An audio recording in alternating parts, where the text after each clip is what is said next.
Welcome to the Verdict Zone. Today, we're not here to judge a fresh wound, but to re-examine a decade-old scar.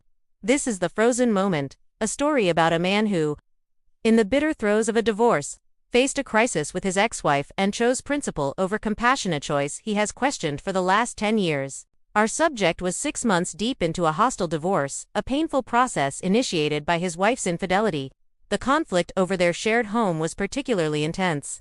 She had even tried, and failed, to have him legally removed from the property. The air was thick with resentment, a constant, low-level hum of animosity. One frigid morning, this tension found a flashpoint. His ex-wife, who had neglected to clear the icy walkway, slipped on the very porch he was fighting to keep. She fell hard, badly cutting her hand. A test presented itself, a moral crossroads disguised as a domestic accident. Her friend Lisa, who was present, refused to cancel her own plans to take her to the emergency room. Instead, she turned to him, the soon-to-be ex-husband, expecting him to step in and fill the void. For the next 15 minutes, we will dissect this ethical freeze-frame. We'll analyze his position at the time, a man feeling deeply betrayed, entrenched in a legal battle, and feeling entirely justified in declaring, "This is not my role anymore." But we also examined the perspective he has gained with the passage of time. That while Lisa's failure to help her friend was glaring, his own refusal to act with basic humanity, especially with his children.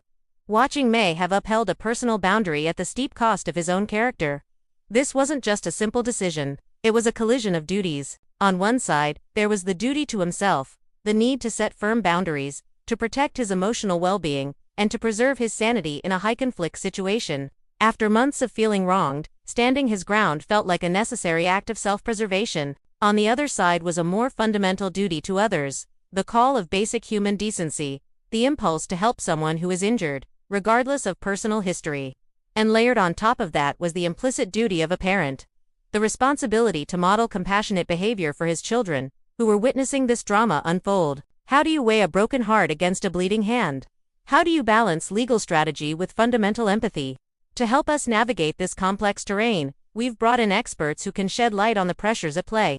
We'll hear from a leading divorce coach who specializes in high-conflict separations. She'll explain the psychological state many people find themselves in during these battles, a state of siege, where every interaction is viewed through the lens of a win-or-lose struggle.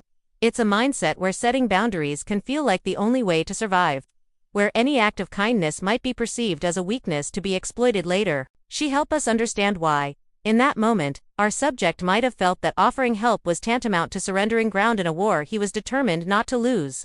Was his refusal an act of strength or a symptom of trauma? Then, we'll turn to a child psychologist to explore the silent, lasting impact on the children. What do kids internalize when they see their parents, even separated parents, interact during a moment of crisis?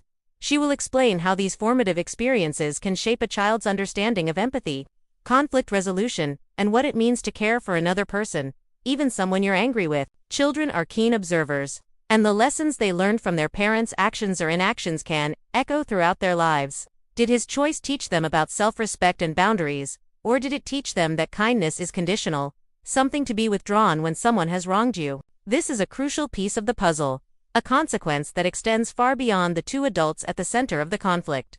Our experts will help us separate the justifiable anger of betrayal from the separate, enduring question of how we treat another human being in immediate physical need, regardless of our history. The pain of infidelity is real and profound.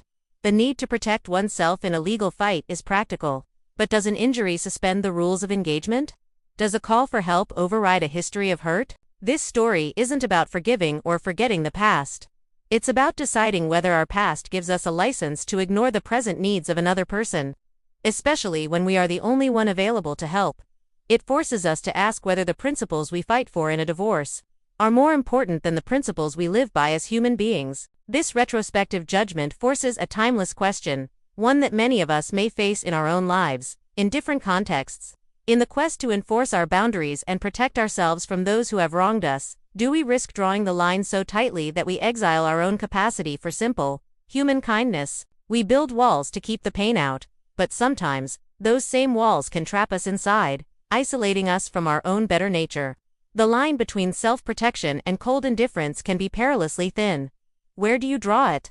And what do you do when you look back 10 years later and wonder if you drew it in the wrong place? The best judgments often come with time and reflection. If you value stories that examine the long arc of our choices and their echoes through the years, you need to be here.